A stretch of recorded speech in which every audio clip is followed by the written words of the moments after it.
एक होती चिमणी आणि एक होता कावळा. चिमणीचं घर होतं मेणाचं, या उलट कावळ्याचं घर शेणाचं होतं.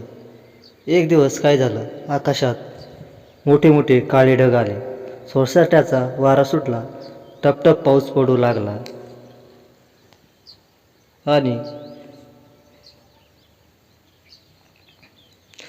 झाडे भिजली.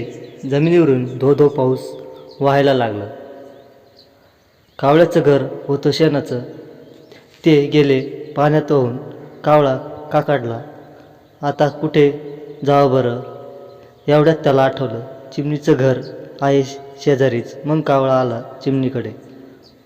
पण चिमणीच्या घराचे दार तर बंद होते. ते चिवताई चिवताई दार उघड असे म्हणत तो चिमणी आतून म्हणाली, थांब, माझ्या बाळाला काजळ पावडर लावते. थोडा वेळ थांबून पुन्हा कावळ्याने कडवी वाजवली, चिवताई चिवताई दार उघड. चिमणी आतून म्हणाली, थांब, माझ्या बाळाला झोपवते. इकडे कावळ्याला खूप भूक लागली होती, पण सगळीकडे पाणीच पाणी झाले होते. काय करतो बिचारा, एवढंसं तोंड करून कुडत उभा राहिला. पण चिमणीने काही केलं दार उघडले नाही.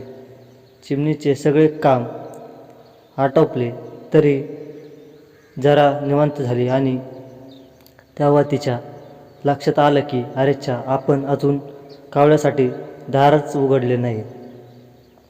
तिला विलक्षण अपराधी वाटलं. तिनं बंद दाराचा कानोसा घेतला. दाराबाहेर शांतता होती. ती शांतता चिमणीला असह्य झाली. तिनं तत्परतेने दार उघडलं. दाराबाहेर कावळा नव्हता. तिने आजूबाजूला फिरून पाहिलं.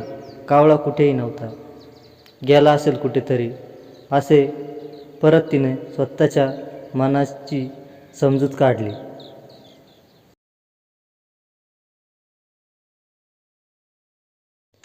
आणि भुकेने व्याकुळ झालेला कावळा मात्र तसाच रातभर पावसामध्ये भिजत राहिला.